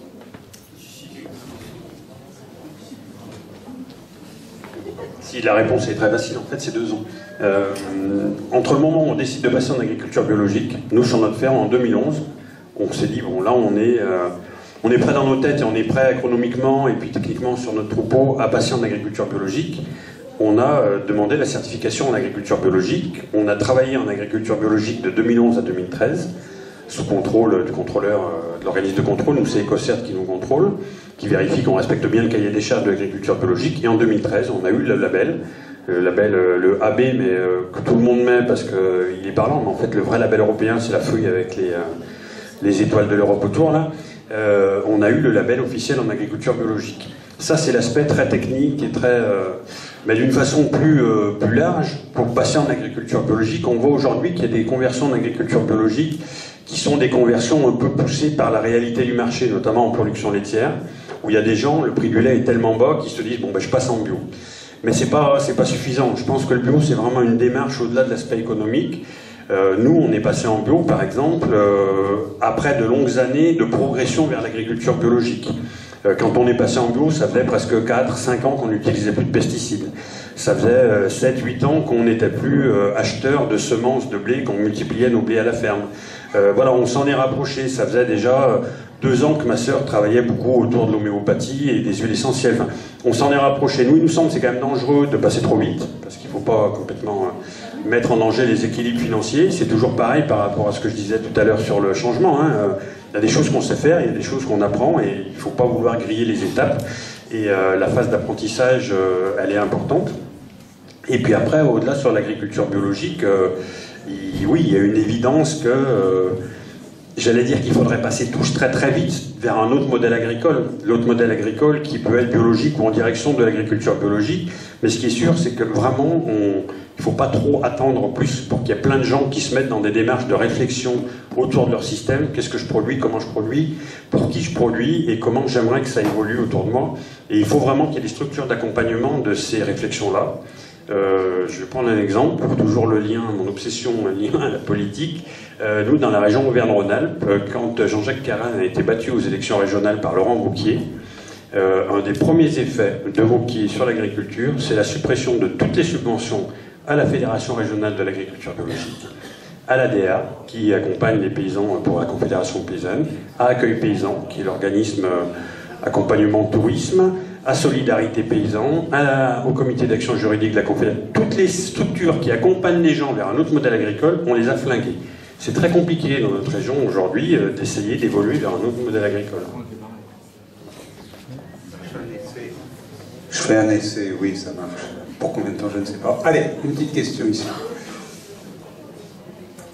Merci. Moi, je voudrais vous dire merci, bravo déjà pour tout ce que vous faites.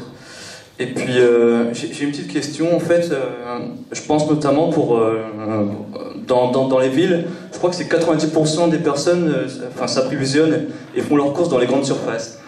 Moi, je voudrais savoir si vous encouragez, par exemple, les supermarchés coopératifs ou les régies municipales. Je crois qu'il y a un village en Alsace qui a créé ça, une régie municipale, où ils ont créé des petits jardins et ils font eux-mêmes leur conserverie, etc. Et les supermarchés coopératifs, je crois qu'il y a un supermarché coopératif à Paris qui s'appelle La Louve, je crois. Et je voudrais savoir si vous encouragez ce type de supermarché. C'est notamment des supermarchés où ce sont des bénévoles qui mettent en rayon, qui réceptionnent, qui font la caisse, etc. Donc c'est géré de manière autonome.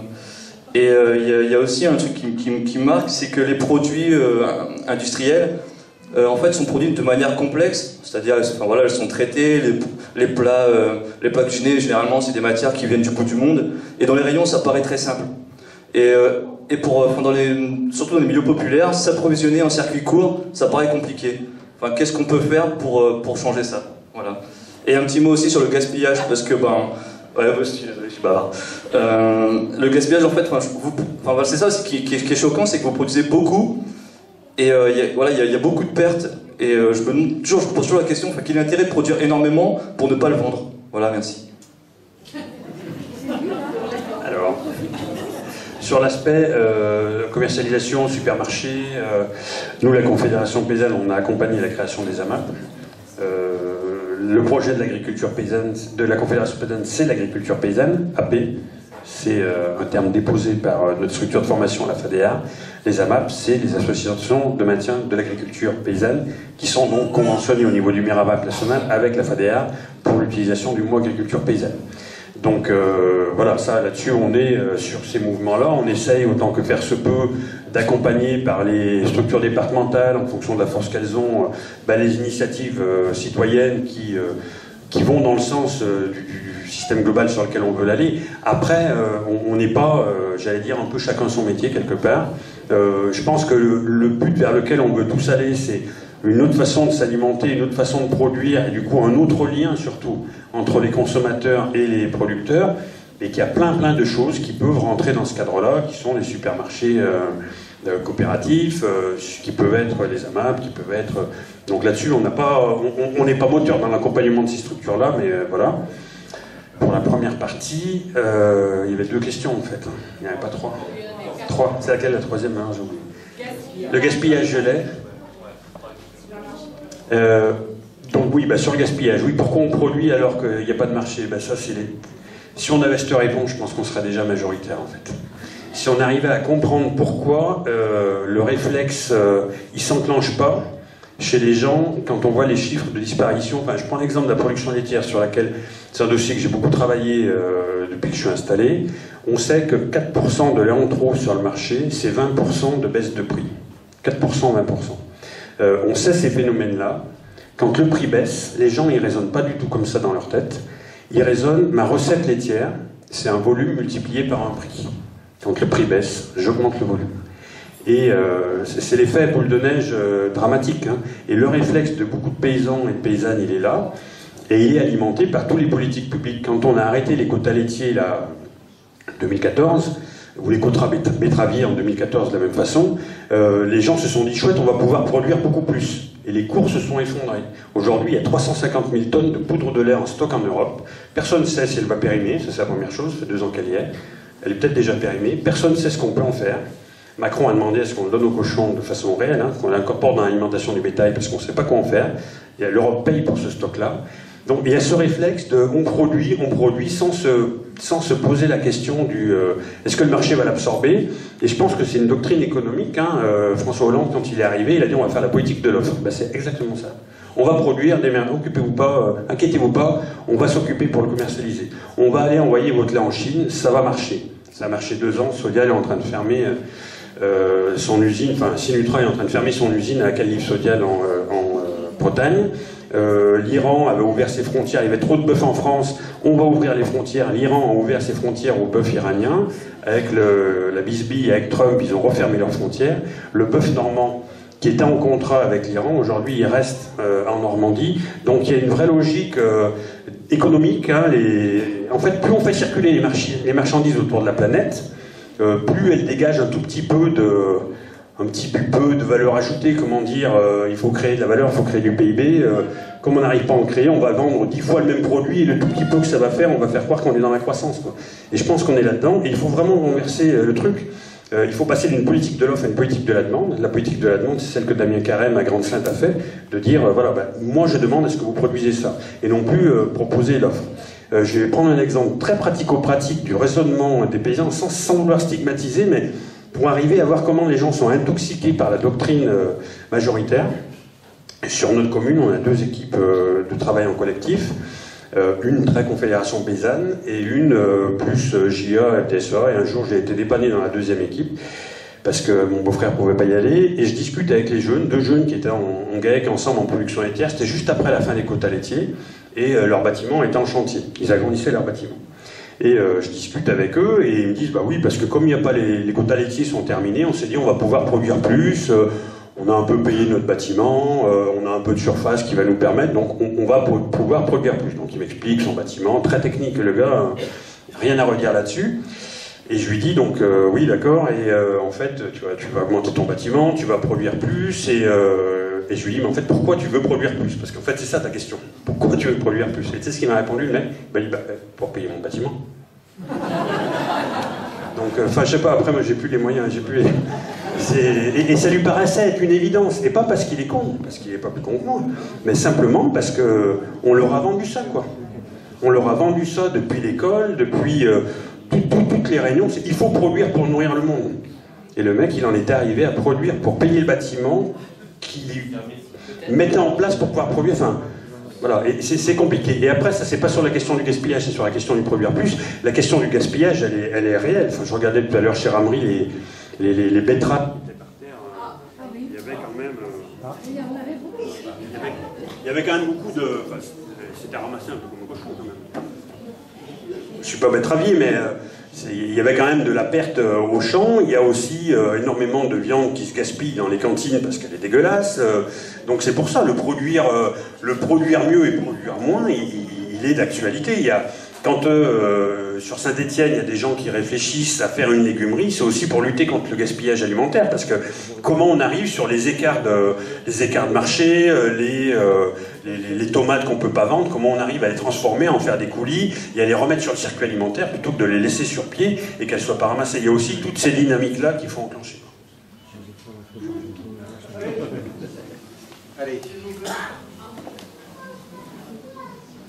Merci. Une question de politique syndicale. Moi, j'entends parfaitement votre désir de gagner des points et de faire baisser le pourcentage aux élections professionnelles de la FNSEA. Alors, si j'ai bien compris, ils font 54, la conf 20, ça fait 75, disons, il en reste 25.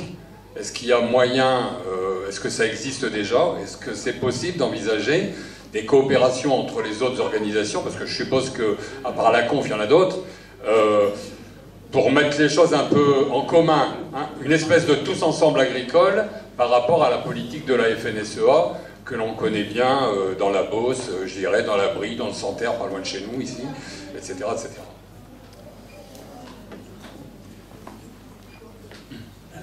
Comme j'ai été malhonnête tout à l'heure, j'ai menti par omission, ça me permettra de récupérer le truc. J'ai dit on avait gagné 2 chambres d'agriculture. On gérait la Réunion et on gère le Puy-de-Dôme. Le Puy-de-Dôme en alliance avec la coordination rurale. Donc effectivement, il manque 25 là, entre la FNSEA et la Conf. Les 25, c'est 4,5% au MODEF. Le MODEF, j'en ai pas parlé, mais c'est le syndicat du Parti communiste historique qui est ciblé sur 2 ou 3 départements phares, notamment la Corrèze et les Landes. Donc voilà, et le reste c'est les 20% et les brouettes de la coordination rurale qui est vraiment sur une position, enfin ils sont demandeurs, hein, la coordination rurale, de dire on fait des alliances et on bascule la domination FNSEA dans les départements, puisque c'est des chambres départementales. Ce qui a été le cas dans le Puy-de-Dôme avec une présidence de chambre d'agriculture confédération paysanne, mais avec une équipe 2 tiers conf, 1 tiers coordination rurale. Il y a des tentations d'alliance dans certains départements. Le comité national de la Confédération paysanne, l'Assemblée générale de la Confédération paysanne a voté contre les alliances avec la coordination rurale et le MODEF, parce qu'on a remis ça sur un domaine, un plan politique. Quel est le programme commun? Quelle est, par exemple, la position de la Confédération paysanne et celle de la coordination rurale sur le domaine des droits sociaux? La Confédération paysanne, elle considère que les travailleurs qui travaillent sur notre ferme, ils doivent être bien payés et qu'ils doivent avoir une couverture sociale digne. La coordination rurale estime qu'il faut faire baisser cette charge. Voilà, c'est une charge de travail, c'est une charge que d'employer des gens, donc il faut, si possible, les payer moins et surtout, si possible, pas payer de cotisations sociales sur leur embauche. Sur l'accès au foncier, la coordination rurale, elle est contre le contrôle des structures. Nous, on estime qu'au-delà de 50-60 hectares, il faut des règles. On dit là, c'est trop grand. La coordination rurale, elle dit que l'agriculture aux agriculteurs, laissez-nous faire. Donc, il ne peut pas y avoir de réalité programmatique nationale sur ces problématiques-là. Donc, il n'y aura jamais de contrepoids à la FNSEA au niveau national. Il peut y avoir des alliances ci ou là, où au niveau départemental, on va basculer, on va prendre la charge de la Chambre avec la coordination rurale, comme c'est le cas dans le Puy-de-Dôme, où il y a eu des réalisations intéressantes. Hein. Il y a beaucoup plus de gens qui, aujourd'hui, dans le Puy-de-Dôme, font des mélanges de blé avec des protéines, donc sans intrants extérieurs. Il y a quand même des vrais programmes. Être aux manettes d'une Chambre, on peut changer les choses. Ça ne change pas la politique globale. Donc il y aura peut-être, on espère que non, mais il y aura peut-être des alliances avec la coordination rurale. Pour le moment, ils ne s'en dessinent pas. Il y aura vraisemblablement une alliance avec le MODEF, mais très très particulière dans les Landes. Mais on n'aura jamais une alliance nationale pour basculer. La coordination rurale, ils sont sortis de la FNSEA dans les années 90, 12, là. On n'est pas sur les mêmes bases. Hein. Nous, si on considère qu'on est à gauche de la FNSEA, eux sont clairement à l'extrême droite de la FNSEA.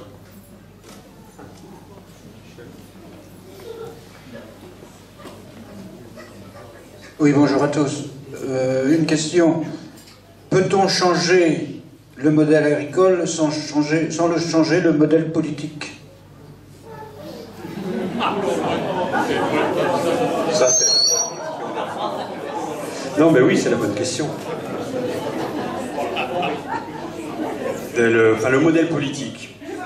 Donc déjà, pour mettre tout le monde à l'aise, Hulot a démissionné, vous êtes au courant. En démissionnant, il a quand même dénoncé tout un tas de choses autour des lobbies. La Confédération paysanne, par ma voix, a dit que la démission d'Hulot est un non-événement, puisqu'en fait, il n'avait rien fait depuis qu'il était là. Hormis introduire plus de loups, plus d'ours et arrêter l'aéroport de Notre-Dame-des-Landes. Donc, ça veut dire qu'il est parti, Hulot, en dénonçant les lobbies. On aurait pu rebondir là-dessus, parce que sa critique du système, elle est très vraie, en fait. Elle est très vraie. Le système, il est gangréné par les lobbies. Quand on voit que réforme de la PAC 2013, Conseil supérieur d'orientation de l'agriculture, on était tous autour de la table, j'ai représenté la Confédération paysanne, on discute tous de la position française sur la future PAC, on tombe d'accord sur 2 ou 3 mesures phares, plus d'aide sur les premiers hectares, une prime unique à l'hectare à terme, c'est-à-dire que tous les hectares aient la même prime, ce qui n'est pas le cas actuellement. On tombe d'accord là-dessus. Ça aurait dû être la position portée par François Hollande. Et l'annonce, 3 semaines après, qu'a fait François Hollande à Cournon, au sommet de l'élevage dans le Puy-de-Dôme, c'était pas du tout ça. C'était plutôt, on change rien, on continue. Qu'est-ce qui s'est passé entre les deux? Il a reçu, pendant 3 heures, Xavier Belin, président de la FNSEA, qui lui a dit non, c'est pas comme ça qu'il faut faire. Donc on est bien d'accord que changer de modèle agricole, sans changer la politique, ça va être très très très compliqué. Mais j'allais dire qu'il ne faut pas désespérer, hein. Il y a des gens qui font de la politique autrement. Il y a des avancées politiques qui se font par créer du rapport de force. Enfin, Notre-Dame-des-Landes, c'est clairement ça, le rapport de force. Il a été créé, recréé, recréé pour obtenir des choses. Et il y a aussi des stratégies syndicales. Après, c'est comment on arrive à demander des choses, à en obtenir d'autres. Comment on a...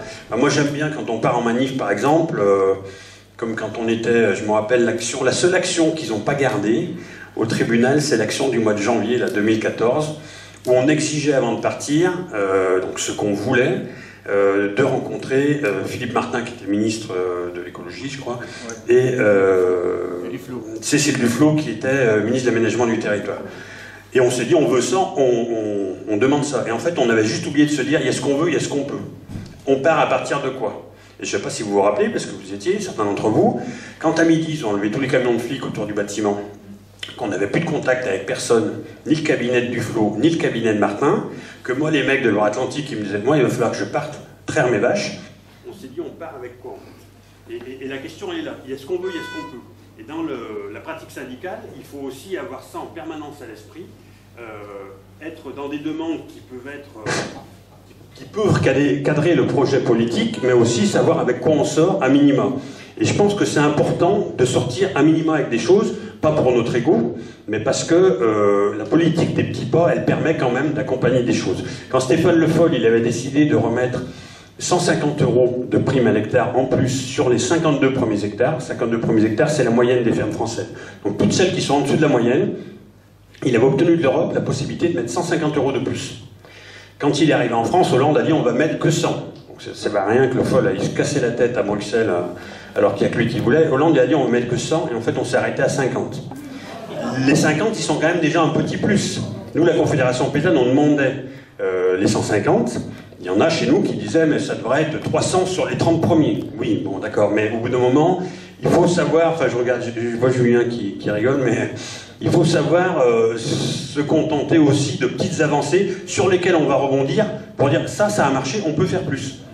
Et il faut savoir aussi, quand on rentre en négociation, pas tirer trop sur la corde, parce que c'est eux qui ont le pouvoir. Et quand on est dehors, c'est plus compliqué. On l'a vu, nous, sur le Haut Conseil aux biotechnologies, où on avait dénoncé la politique publique sur la publication d'études sur les OGM. On a dit, bon, ça c'est le bordel, c'est inacceptable, on est sorti. Et quand on a été dehors, on pouvait que regarder ce qu'ils faisaient dedans. Et là, ça a été la cata. On a perdu l'étiquetage à ce moment-là, parce que toutes les associations amies de la conf sont sorties en claquant la porte. Et il y avait raison de s'énerver, mais la stratégie, elle était mauvaise. On a mis 2 ans à rentrer, et dans les 2 ans, ils ont fait des dégâts.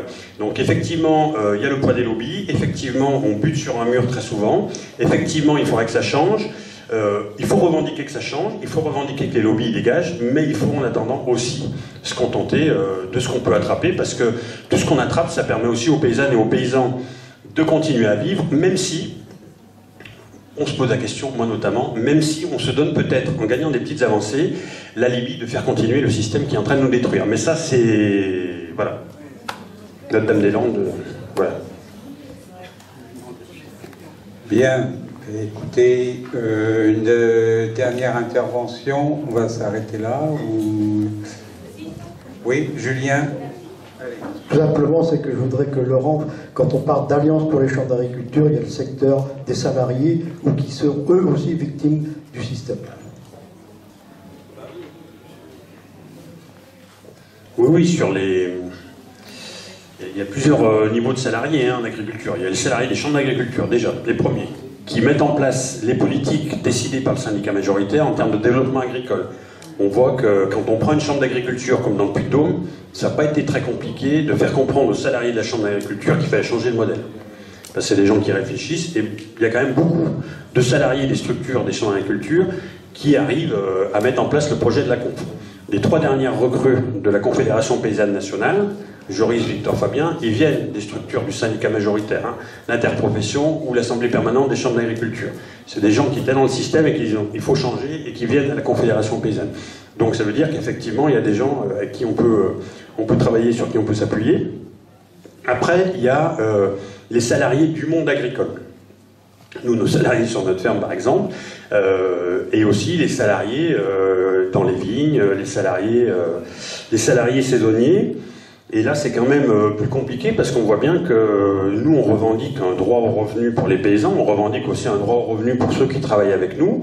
On voit bien que dans la compétition européenne, notamment dans le domaine des fruits et légumes, clairement, il y a des sociétés qui aujourd'hui proposent des services du clé en main. Nous, clé en main, on vient faire toutes vos vendanges. Nous, on est domiciliés en Pologne et nos salariés, ils sont polonais, soumis au droit du travail polonais. Vous nous filez une somme pour le travail et eux seront payés au SMIC polonais.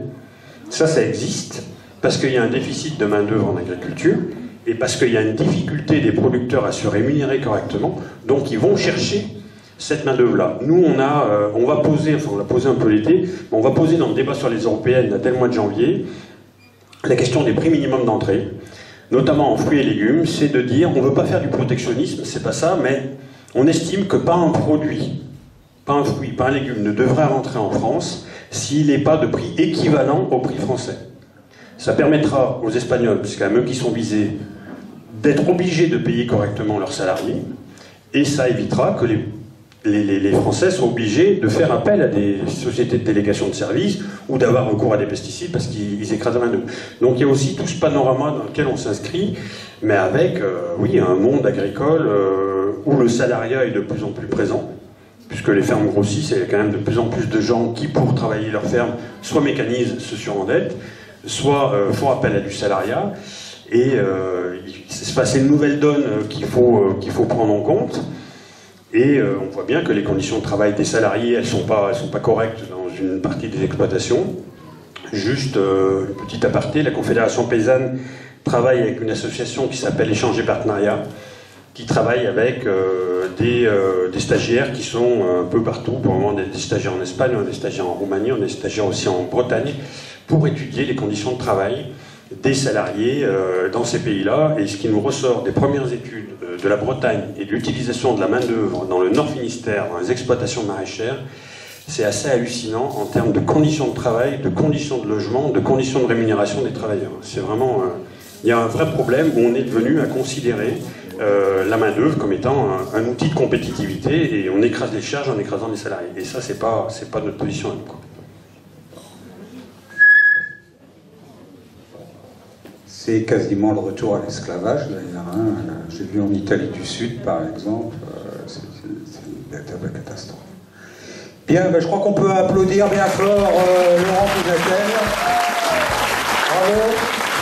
Et merci beaucoup d'être revenu à notre 5e fête de Novicelle. Voilà.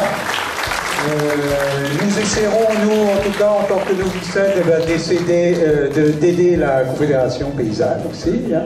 On va aller voir le représentant départemental.